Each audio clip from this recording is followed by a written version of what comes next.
It was grade A for sure. Right. After last week, I had to bounce back because last night I had to call out my tire to bounce back. Feeling good today? Yeah, I'm feeling fucking great. Jacked. It's like I'm on cocaine right now. I feel like I'm all fucking jittery. Because I ripped my shirt off. I'm naked. Let's go. Well, let's get loaded.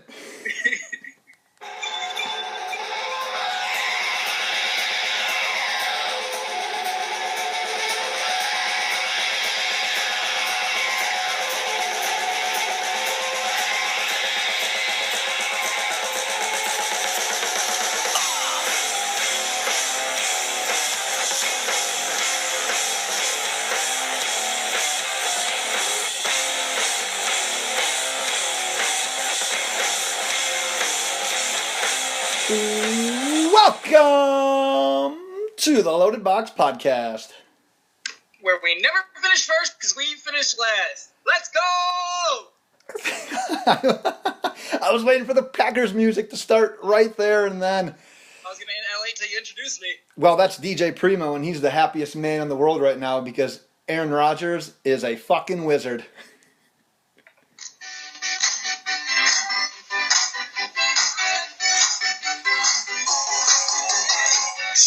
I bet the Cowboys fans love hearing that out there. Just incredible. Aaron Rodgers, I tweeted what? Go ahead, you go. Should I even start? Because we're going to talk about it anyway. Jump right in. I mean, I tweeted when they scored that touchdown, Dak was all excited. I tweeted savagely, because I'm a fucking savage. That's what I do. Savage. I go, too much time. Aaron Rodgers is about to kill the Cowboys again.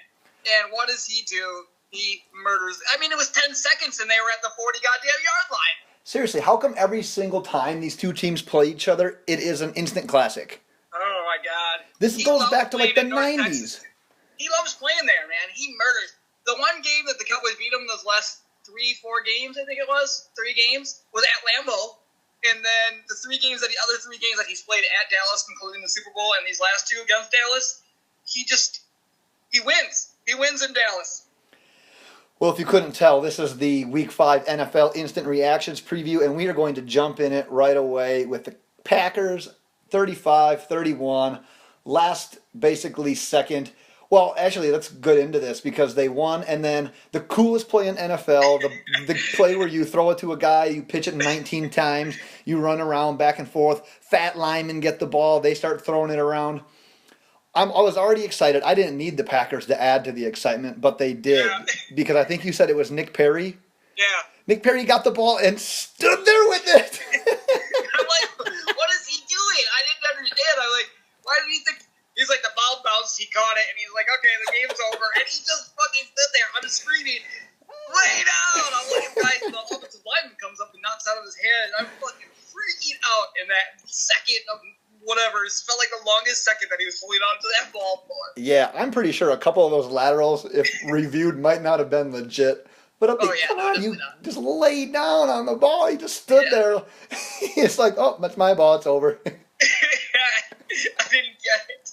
I was so confused. Oh, man. If I would have been a Packers fan, I probably would have broke so much shit.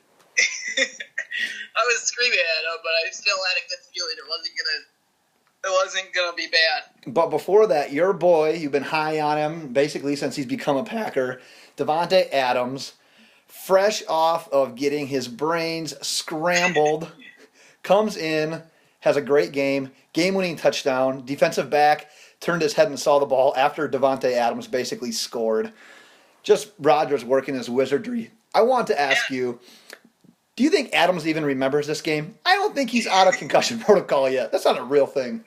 I mean, he got 10 days, but yeah, it was awesome because the best thing about that was Rodgers made a bad throw the first time inside and had a chance, or Davante had to play defense. Yeah, he got lucky. Exactly. And then he made the most perfect, gorgeous throw. They came right back to the same play. Davante using the athleticism that he has, just more than everybody else, makes that play. It was incredible. Yeah, it was just a quick look to the right, and then not even like totally squared up to make the throw. Just flinging it out there and right over the defensive back. It was incredible. Yeah, pretty nasty. So many things I have to say about this game. I don't even. We could do a podcast just on this game, I think. Yeah, Aaron Jones. Okay, I'm gonna compliment and tap my own back. all offseason, you were ranking Jamal Williams I was. higher as far as a rookie thing, and I said, this is the only tape I think I watched all offseason, but I went back and I sat there and watched tape of both these guys, and I said, every time you talk about it, I'd be like, I like Aaron Jones better. And now, like, you know why. Like, you can see why. You even saw the one play that Jamal Williams got the ball. He just ran straight into the pile of nothing. And Aaron Jones, he has great jump cut. He's got good vision. He's got good speed once he gets into the hole. It's just, like, Montgomery's going to be in a timeshare with the way this guy's playing, and he might just move back to wide receiver. Oh, yeah. Of the three primary backs that the Packers have used this year, there's no doubt Jones looks like the most natural. That's what I was going to ask you. Like, so once Montgomery's back, how is this whole Aaron Jones, Ty Montgomery timeshare going to work? Because the Pack, it's not like they really run the ball that often anyways. But if you are, wouldn't you want to rather have like the more natural guy in Jones? I mean, Ty can still be utilized, but I'm really happy about my fantasy prediction on Ty Montgomery after a game like today. Yeah, he went for 19 carries and 125 yards. That's 6.6 yards per carry with a touchdown. And that's not what the Packers do. 19 carries for a single guy. Yeah, he was incredible. Like, I mean, you have to play the guy. When Ty Montgomery comes back, you can't not have. There's no excuse. Like, he changes the game. Even that Jordy Nelson touchdown on that play action, all the linebackers came up because they respected the run instantly from the way that guy was running, and Jordy Nelson was wide open. Yeah, speaking of Nelson, I saw a stat that I wanted to share. You might know it. So, since he's come back from ACL surgery, 21 games, he has 20 touchdowns. Yeah, that's all he does now is catch touchdowns, but like anything outside of the red zone it's Davante Adams or Martellus Bennett or Randall Cobb. Davante Adams is going to outscore Jordy this year. I'm confident of it, and he should have had 2 touchdowns last week, but then they called the penalty and he died. It just consistently makes Nelson a usable guy in daily fantasy, though. Yeah, I mean, he is. It's because Rodgers loves him in that red zone, and that's when like they're on the same like wavelength. It's right there. Jordy doesn't have to like beat a lot of coverage in that time. Their money has to be perfectly placed. Yeah, their money inside like the 15-yard line. Yeah, because we were talking about daily fantasy, and so I used both Nelson and Zeke, and at one point, neither of them were doing all that well. And then all of a sudden, it was like Nelson scores, and then Zeke becomes a freak. And I'm actually cashing right now in that league, but there's a couple of guys in it because I let it go through Sunday night. So we got to get some money. We got to get a FanDuel next week because I actually have money. Yeah, we should do that. Yeah, I didn't get to use it this week because my league didn't fill up, and I would have had a good week, too. Son of a bitch. One thing I wanted to say about Dallas before we finally move on. Yeah, we should probably move on. They're 2-3, which is kind of shocking to a lot of people. Yeah. I'm not that worried about it right now, but at some point they're going to need to win these close games. I mean, they just blew a lead right here at home to the Packers. Good team, obviously. But then they just lost a close one to the Rams last week as well. So it's these kind of games when it's coming down to the playoffs and home field. These are the ones that you're going to need to win some close ones because obviously, at the end of the day, you're only as good as your record is. That was the most cliche football thing I can say. They are who we thought they were. Yeah. Let them off the hook. They'll be fine. They'll probably still end up, I don't know, between the Eagles and them, that's going to be a nice little race. They'll win. They'll knock off quite a few games in a row here. The Eagles will win a couple, or lose a couple. It'll end up being a good race in that division, guaranteed, between those two teams. Yeah. Let's jump back to Thursday real quick. Patriots 19-14 winners over the Buccaneers. Buccaneers have a chance to win the game at the end. They fail. Yep. They fall to 2-2. What do you think about the Buccaneers now that Doug Martin's back? He looked pretty good. And the fact that Deshaun Jackson almost, that's the key word, almost scores a long touchdown every single week. They're so close to having another 7 points every week. I mean, I still like the Bucs, obviously, especially with Martin back. It'll probably open up things a little bit more for Jameis. They didn't use him a lot on Thursday there, but if anybody thinks the Patriots are back from that game, that was a really bad game by the Bucs, and they should have won that game. They missed 3 fucking field goals. Oh my gosh, the field goals! I mean, there's a new kicker coming in. The Bucs outplayed them still. I just don't. The Pats don't get me excited. I think they might be on a. I don't want to. No, never mind. They don't get me excited right now. They'll probably be improved by the end of the year, and most people are going to eat their words. I'm not going to fall into it. I just dug myself out of that hole real quick. Yeah, I think you just chalk this one up if you're a Patriots fan as you know what, we didn't play good, but we played good enough to win against a pretty good team on the road. You can't fall into that trap, I don't think. Who should I bet on tonight? I'm We'll 3 talk. and 0. I'm 3 and 0 by the way. Yeah, let's hype it up. You're 3-0 this week. I'm 2-1. We're back, baby. We are I back. got the Chiefs are -3. Everybody's going to be on the Texans. Give me all the Chiefs right now. Yeah, and I did lose my bonus pick, but hey, I make the rules. That doesn't count towards the end of the year record. That's just a bonus one in case you need to scratch that itch a little bit harder. I'm giving it to you because I'm undefeated today. Nice. And yesterday, I hit a 3-team parlay, so suck it. You know what? Next week I'm going exactly opposite of everything you say. All right, well, I'm doing the eye test. Percentages, baby. Oh, yeah, your eye test worked out. Yeah. Let's go on to the Colts and 49ers. Colts eke out an overtime victory, 26-23. Marlon Mack, blowout day, 9 carries, 91 yards, a touchdown. Is he a guy that you would consider on the fantasy football waivers this week? If he's out there, I'm putting $70 down for him. You like him that much, huh? Oh my God! Once Andrew Luck comes back, which could be next week, if not next week, I feel like the week after that. Is he even going to be even better? He's explosive. Like, he once is. he gets outside, shit, man. And You got to go after. If you are like in our league right now, in our 14-team league, if he's out there, which I doubt he is, but if he is, it's going to be a war for him. So if you're in a free agent auction bid, put down at least $50 for him. I'd rather have him than like Latavius Murray, who was the hot name last week. Yeah, 100%. And I think he only had 5 less carries than Frank Gore this week. So Yeah, that's Gore wasn't even playing in the last quarter there, at least. Before we move on from this one, so we both at the beginning of the year we were talking about T.Y. Hilton, how we were high on him when Luck was there, and then once Luck went out, it's like I don't really know. I'm a little leery on him, dropping him in the rankings. Is he a better receiver than we were giving him credit for? Because 2 weeks ago, 153 and a touchdown. Today, 7 for 177. Those are baller numbers. Here's the thing: is like when we were predicting that, it was with Scott Tolzien at quarterback. And even after that, you don't know what Jacoby Brissett is. He's a good wide receiver either way. I don't think he's better than what we thought. I think he has a competent quarterback. Yeah. Now. And someone that can give him a shot downfield, because that's what it was. Yeah, and Brissett has a fucking cannon, so. Yeah, he just doesn't always have it there mentally. No, but he played well. Yeah. Bengals 20, Bills 16. Thoughts on anything? Thoughts? I think the Bengals are going to go 12-4 now. Fucking Bengals. They don't score for 2 weeks. Yeah, they're back. The Bengals are back. Do you want to offer any apologies for downplaying my suggestion of using A.J. Green in daily fantasy after you went 7 for 189 and a touch?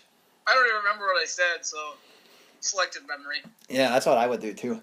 I was going to ask you, are the Bengals the favorite to win the AFC North now? I mean, the Steelers just got trampled today. The Ravens are questionable as shit, and the Browns aren't competing anytime soon.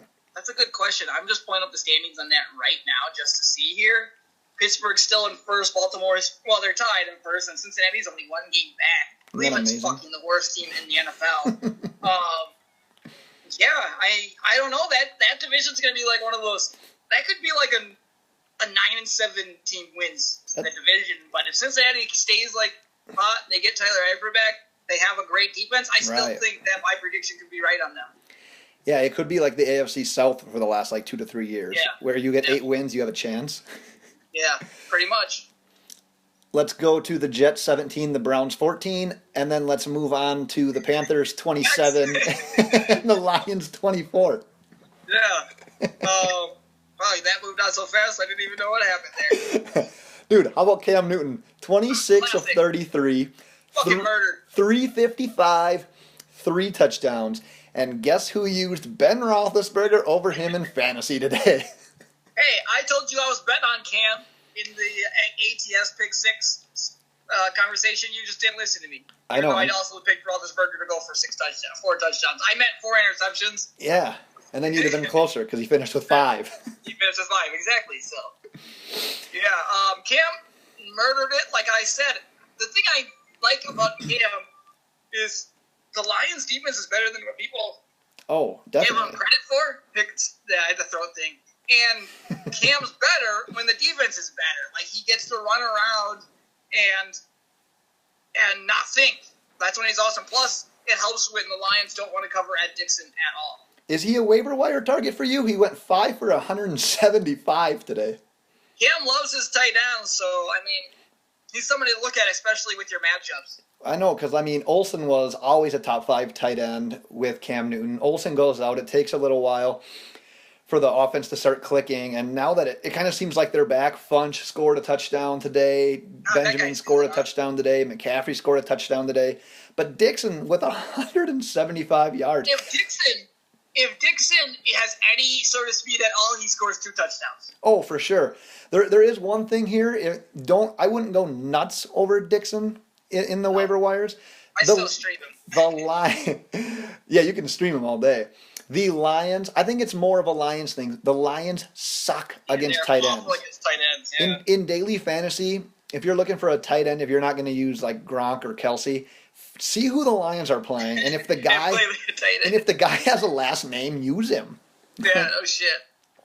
I was going to go somewhere with this. Oh, one of the coolest, not coolest, but things that stood out about that win, the Panthers were able to beat a pretty good team on the road, score 27 points with no running game. They had 28 carries for 28 yards. Yeah. That's incredible. I'm looking at it right now. That's not even realistic. I don't understand how that happens. Because that's like the backbone of that team is the running, and that involves Cam Newton. It does involve Cam Newton. I got nothing. And for how shaky that team was and how many question marks are around them, they're now 4-1 and they're 3-0 on the road. Incredible. So that's I don't know. That's pretty impressive. Let's go on to the the worst game of the day that we're actually going to talk about. Miami Dolphins, 16 points, which is almost a season high, versus the Titans, who scored 10. The Dolphins suck. Like, if Mariota's playing in this game, they win by 30 points. No doubt in my mind. No doubt. And the only reason they win is because they get a defensive touchdown there earlier in the game. Yeah, a fluky defensive touchdown, which everyone thought was an incomplete pass. Rashad Jones just happened. I still haven't seen. I saw it like regular speed, but I haven't seen it like close in slow motion. I didn't see the quarterback in slow motion, so I didn't get to see. Like, every shot I saw was like 100,000 yards away. So I'm like, why don't they show the close up? I didn't see what everybody was talking about. Yeah, they finally did show one where it was a legit fumble, but the ball shot so far forward it looked like an incomplete pass, so everyone quit on it. Rashad Jones just kind of doing his due diligence, picks it up and just runs it back. Somehow gets a touchdown. First Dolphins touchdown in 13 quarters or whatever it was. I don't remember the stat, but I'm thinking the best thing that can happen for Miami right now is an injury to Jay Cutler, because Gase is not going to sit him. He is unwilling to. They asked him at halftime, and he said there's a 0% chance of Matt Moore entering this game unless Cutler gets hurt. Remember what I told you about Cutler before the season happened? He sucks. So I said this before. You didn't listen to me. He's garbage. So I don't. I'm tired of defending Cutler, to be honest with you. You can't defend him. I've defended him since his days with the Bears. And what sucks about Jay Cutler right now, which makes him worse, is the fact that he's old. You could tell that he was retired. He was not planning on playing. He's scared to get hit. Instead of stepping up into the pocket, he fades away even more than he used to. I texted you about that one time. Hard to complete a pass when you're running backwards. Dude, Phillip Rivers and Aaron Rodgers are the only guys I want doing that. If Jay Cutler's doing that, you can book it being intercepted. He literally was in a straight back pedal a few times, but the one time I texted you, and he tried to throw it without stepping. He just ran backwards and threw it. He just, you know how his drop back is just a back pedal. He just kept. He drops back like a quarterback from the late '80s. Yeah, we had quarterbacks back in high school that would do that. So frustrating. And Jay Ajayi, how's he doing? How many yards did Jay Cutler have? Just a few more than Ajayi. Yards. Under 100. How's Jay Cutler doing? Hey, Jay Ajayi, sorry. If he wouldn't have fumbled, he would have had a fine game. I mean, at the end of the day, they ran the ball at the end to waste the time. They did what they needed to do there. Let's not put this on Jay Ajayi, though. That offensive line is playing garbage. I just want to know how Jay Ajayi's doing. The New York Giants lost their 5th straight game, 27-22, to the Chargers. The Chargers end their 9-game losing streak. First time winning a 1-possession game in, I think, 2 years. Yeah, it wasn't pretty. It wasn't a pretty game, but what else did we what? We nailed this. Yeah, what else did you expect going into this game, right? We literally said this game would be back and forth, somewhat ugly. Emotional roller coaster if you're betting on that one. Every single game is an emotional roller coaster if you're a fan. The Giants have lost their last 3 games by 10 points. That one was like the precipice of emotional roller coasters of the game if you're betting. I gotta Google that. You can't get better than those two teams. Like, I wish that game was Sunday night the way those two fucking play each other. Oh, they should get to play every week. Rivers versus Manning, and it's just like, I wish everybody wasn't injured, and Odell, that sucks.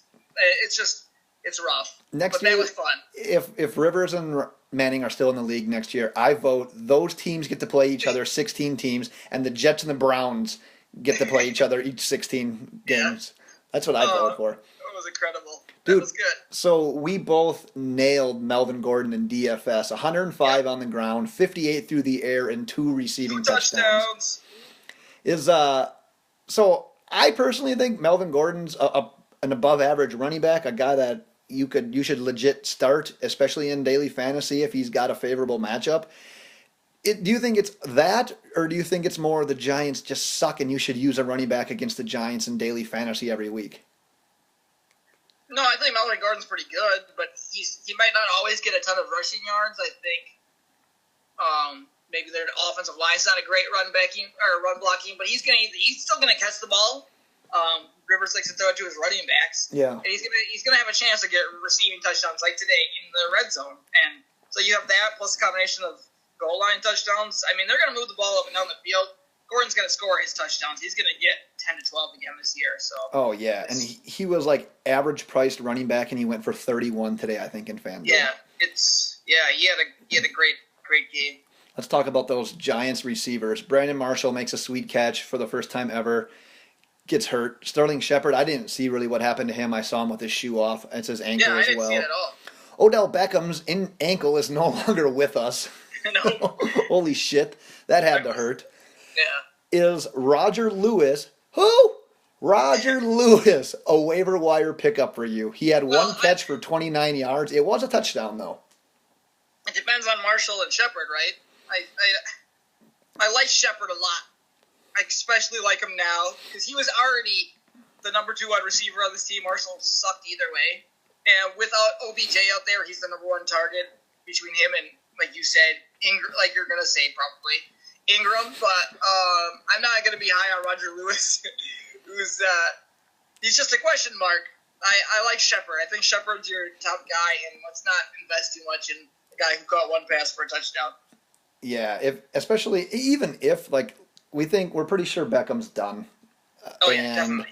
Even if Marshall or Shepard is out for a while, I don't think I'd put too much stock in Roger Lewis's waiver wire because it's not like that offense is going to rip it up anyways. I mean, if you owned Marshall, it's not like you were wanting to use him any week, and you were probably looking for ways to not have to use him. And you'll be doing the same thing with Roger Lewis. So I wouldn't be like, oh, Beckham's out for a while, they're going to replace him. I wouldn't just jump all over Roger Lewis. If anything, I'd put more stock in Evan Ingram in daily fantasy. That's the one maybe suggestion I'd make. But Ingram scored 0 points today in fantasy. So let's hit on their running backs real quick.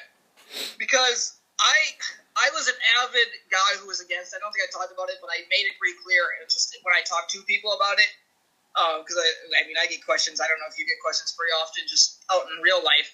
But Wayne Gallman, I was not don't go out there and spend your money on a Giants running back. Don't be quick to pick him up.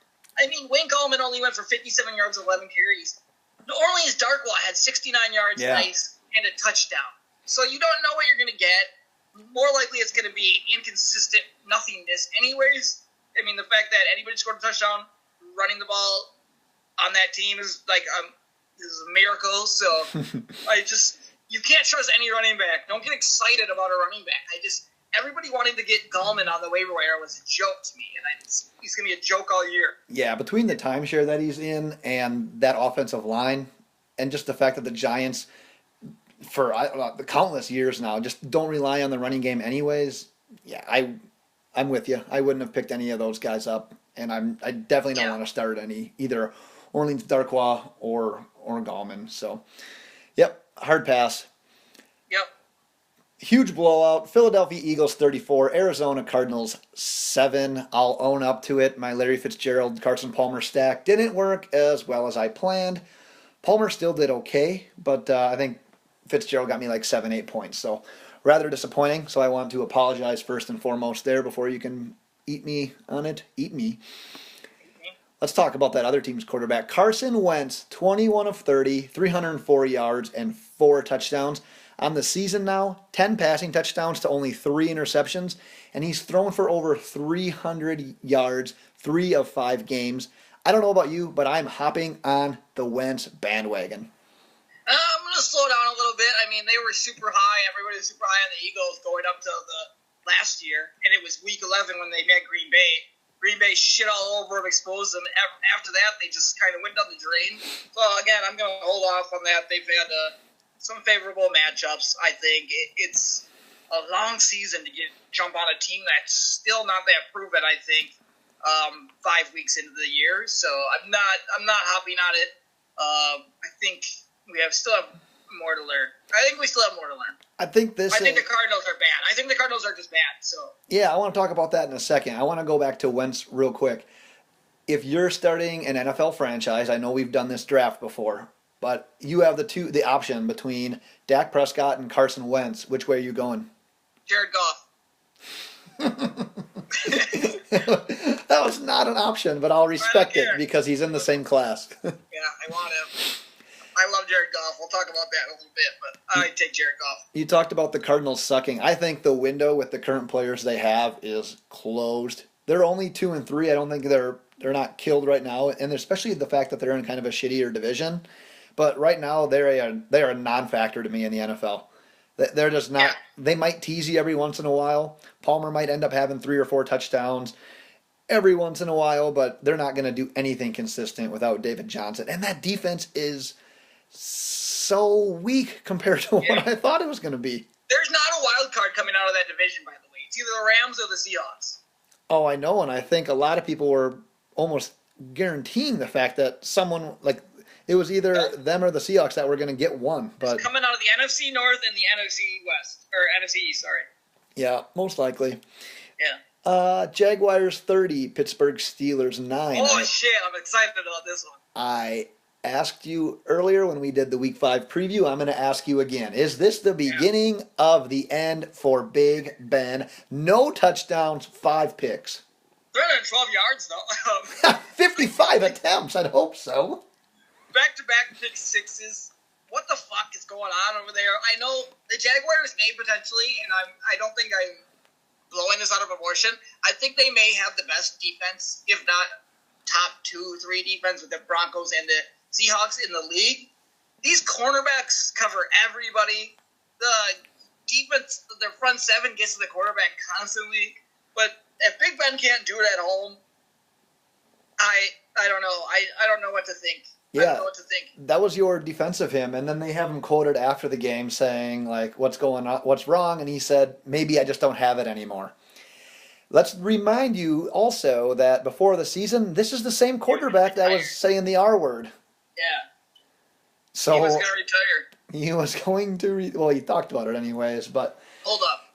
Who is that? Is that Hill? There is an injury in the Kansas City versus Houston game. It is not Tyreek Hill. Sorry for the reckless speculation. Oh, I just thought it was. I saw an H and I saw a little guy, so I just want to make sure. I didn't see it. No, I can't tell who it is. We'll provide you an update if we can see. Okay. Right now, he's like the girl in missionary position, so I can't really see what's going on. They were stabilizing it. It looked like they were kind of stabilizing his neck a little bit. So. Yeah.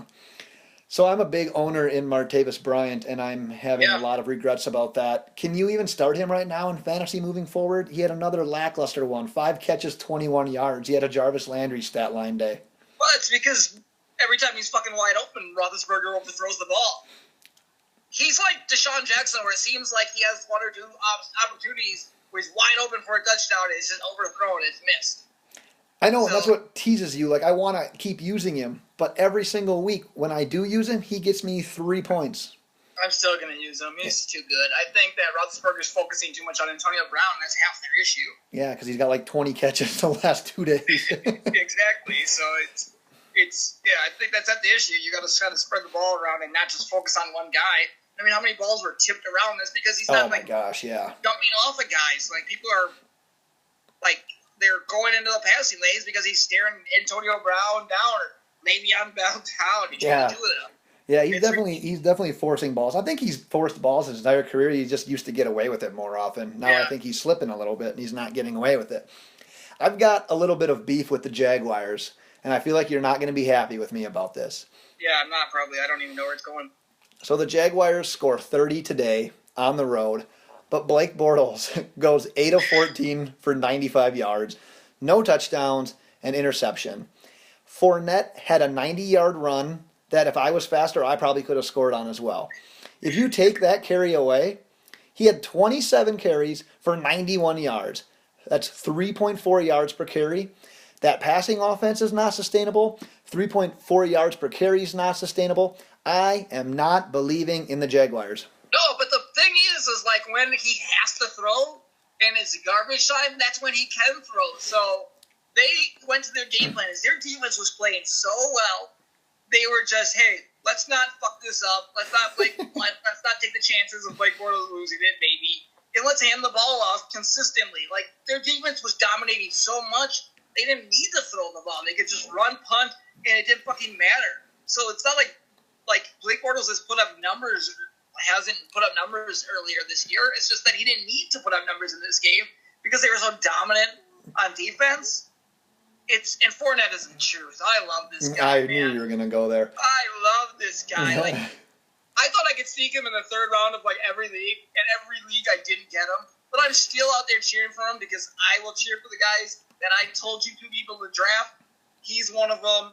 I can't remember who else was, but he's one of those guys I was high on. Davante was as well. I'll say Davante was your other guy, yeah. There's another guy I didn't get the chance to draft, but he's still awesome. Fucking that touchdown, the first touchdown. Oh, where he flew? Unreal. Yeah. Yeah, he jumped from the 4-yard line and landed a yard deep in the end zone. Nobody jumps on, like, I don't remember what it was, second and goal, third and goal from the 4-yard line. Yeah. Usually try to find a hole. What scares me about the Jaguars is I think their defense can keep it up. I think they have a really good defense, like you mentioned. But I think at some point they're going to miss Allen Robinson because if they do need to start making some plays with their offense, if they can keep winning somehow and they are in the hunt for the playoffs, at some point they're going to miss Allen Robinson because right now no one on the outside like really scares you. Like Allen Hurns isn't scaring anyone. Allen Robinson at least commanded like safety help and made other people better. So I just think that the offense at some point is going to it's already been exposed and it's just going to end up costing them a game I think when it really matters. I think between Marquise Lee and Allen Hurns, you might have two decent wide receivers that can get open and make plays, but I don't think they're the playmakers Allen Robinson is, but I still think they're good enough. They just need to take Mercedes Lewis back to London. That's where he dominates. Yeah. There's definitely worse wide receiver situations. Let's stop talking about the Jaguars. The Ravens beat the Raiders today 30-17. The Ravens 3-2. Good one. Ravens 3-2. I want to ask you, over under this year, 8 wins for the Ravens. Push. I haven't answered any other question. I think they're going to go 8-8 probably. I do too. The remaining teams are the Bears, the Vikings, the Dolphins, the Titans, the Packers, the Texans, the Lions, the Steelers. This is where it's good, though, for them. At the end of the year... Shit. If that's the schedule I haven't looked, I might go under with that. Well, they end up playing Pittsburgh, Cleveland, Indy, and Cincinnati to end the year. That Indy Ravens... Andrew Luck, though. Maybe. Let's see if he Probably. survives once he gets back. That Yeah. Ravens-Bengals Week 17 game could mean something. It could mean something. Yeah. So Yeah, you're going with that, push. With the schedule, I might go, I don't know. That's a good one. Thanks. I came up with it myself. I might have to go under on that with the teams you named, and I think Andrew Luck will be back by then. See, I like the push, and I really like Baltimore's defense, and I think that they can bully some teams, and they can do just enough on offense. Mike Wallace has kind of reemerged the last couple of weeks. I think he's got back-to-back 100 yards games. Yeah, kind of has. Yeah, I know, but it's the Raiders. It's the Raiders. Their D-backs are bad. They suck still. The Ravens are a bad football team. You want to know who sucks right now? Amari Cooper, the last 3 games, has 4 catches for 23 yards. I don't know what to tell you. If Derek Carr comes back and he doesn't produce immediately the first game, then he almost he's not drivable, but he's going to be on your bench almost every game until he makes something happen. I tried buying low on Amari Cooper last week in a league, and the guy didn't bite. Yeah. I have a feeling that it's because I threw out Jarvis Landry, which is also sort of a buying low kind of guy. Yeah. But, man, I'm kind of glad. Jarvis Landry at least got me a touchdown today. He might send that trade right back this week. He might. No shit, man. Yeah. Oh, yeah, that was frustrating. You might not have got to see too much of the Seahawks and the Rams game, especially the ending of it. I was trying to. It was tough. Well, I figured it'd be tough with freaking the Packers game being at football heroin level. Yeah. Seahawks won 16-10. Cooper Kupp drops a potential go-ahead touchdown on the second to last play of the game.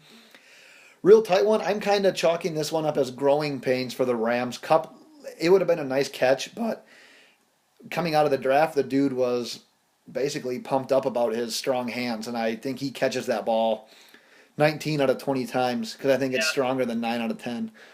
I think the game comes down to the first drive. It's Todd Gurley's should have been touchdown where he fumbles the ball.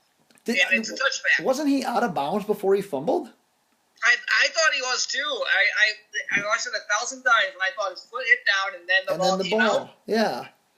But that changes the whole game. So I think they win if they get that touchdown because that's a huge swing there. They get no points at all on that one when they're probably at worst they should have been at the 1 yard line. That was a huge play for the game, and that was a huge play for my bet because we called this. Did we not say it was going to be an ugly, both teams under 20, like a 12-10 game? Called it as low scoring, so nailed that under. One thing that stood out from the Rams, so yeah, the Seahawks pass defense is pretty good, but if you're an elite receiver, you should probably get more than 0 catches. Sammy Watkins, 0 catches. Yeah, I don't know if they're just... I mean, he's new to the offense, so they have to still get on the same page. But I love Jared Goff, man. This guy, he has... When I'm watching him, like the times I did watch him today, I had to keep shutting Red Zone off because Red Zone was ahead of my freaking Packer broadcast. So every time the Packers would come on, it would be like ahead. So I would shut it off, then I'd turn it back on. I'd shut it off and turn it back on, my second TV. But like he has this poise where he stands and he surveys, and he has the ability to go left to right and survey the field in there with confidence. That reminds me of, like, I'm not saying he is going to be this person, but he reminds me of Tom Brady, the way he, like, has the poise. He literally would stand in the pocket a couple times, survey and look, and he's accurate. He's real fucking accurate with his throws. Yeah. Like that last throw he made, who was that? Not the Cooper Kupp, but the big pass he made. To get down there. Yeah, to the tight end.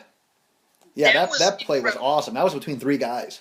Yeah, that was amazing. I like everything about Jared Goff. And to think Jeff Fisher was, people used to like that guy. The guy that won't go away. Yeah. I'm not ready to make a judgment on Goff. I see it kind of both ways. When he has time, like you said, that throw to the tight end to get them down there against that defense was Pro Bowl level, like, throw.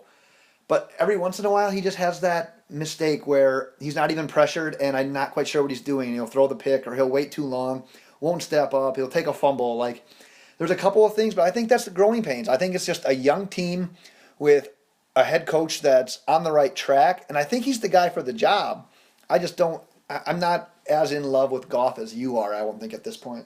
He can make all the throws. He doesn't need to, like, people like to say, oh, this guy has a big arm, they love him, like Mahomes, something like that, blah, blah, blah. No, he can make all the throws. Like, he is in between. It's deep throws, it's intermediate, it's accurate all over the place. There's not really that, like, big weakness. I think he can make all the throws. So you still prefer him to Wentz. I'm going to go back to that. You take him over Wentz and Dak. I'm a big Jared Goff fan. I bought in. Man, see, if I was ranking those three, like how I would want them right now, I think I would go Wentz number one, and then I might even put Dak over Goff. Just in that offense he's in, and the team that, like, where they come from already a year later. Yeah, that is one thing, too. Like, what would Dak be like in that offense if he had to go through that his rookie year instead of playing behind one of the best offensive lines and a best running back? I mean, that's an offense that could not run to save worth a dick last year. Like, they were awful. They were a dick. Nice. Yeah, I don't know. That's a good debate. Something to keep your eye on with those young quarterbacks because as we're seeing with guys like Eli Manning and Ben Roethlisberger and not quite Phillip Rivers yet, but a lot of these guys are starting to fall off a little bit. So, oh yeah, you guys have to come up at some point. This is your future, folks. Yeah. You want to do a prediction for tonight's game, even though we're at the 9-minute mark in the first quarter? Predict Kansas City's about to score. Well, I bet on Kansas City, so I'm gonna say 27-20 KC. I am going to go Kansas City 20-14. If Kareem Deshaun Watson has 2 interceptions. Oh, look at that! You're getting bold prediction style going here too. Yeah, I don't think he is what everybody thinks he is. Like I said, you take him early, but I think with how aggressive Kansas City's defense is and Marcus Peters, I expect 2 interceptions. Yeah. What do you make about the vice president making a big deal about leaving the Colts game early? You see any of that? What a joke that was. They literally planned this. It was fly there. Because you know this is where they're going to kneel and then leave immediately. This is a plan. Now I just wasted all my tax money on flying this dumbass there and out of there right away. Like, fuck that. Like, that's bullshit. How stupid is that? Like, oh, I'm just doing, like you said, it was all a setup, basically planned. Like, hey, we're going to leave after this, but... Yeah, what a joke. I didn't even know the vice president's name until today, so I learned something. Yeah. Watt is injured right now. That's real. J.J. Watt is down. He's in doggy position. He's in pain right now, guy. Yeah, wow, he missed Travis Kelce. So that's an update. We'll see if we're talking about that on Thursday. Yep. We'll come back on Thursday to that. So thanks for listening. Once again, as always, tweet any questions you have to us at Loaded Box. Check us out on iTunes. Subscribe, rate, and review there. I think that's all I got. Bye. Oh, shit. Having troubles here. We're going to send them out. Goodbye. Did you still not get it? Nope, struggling.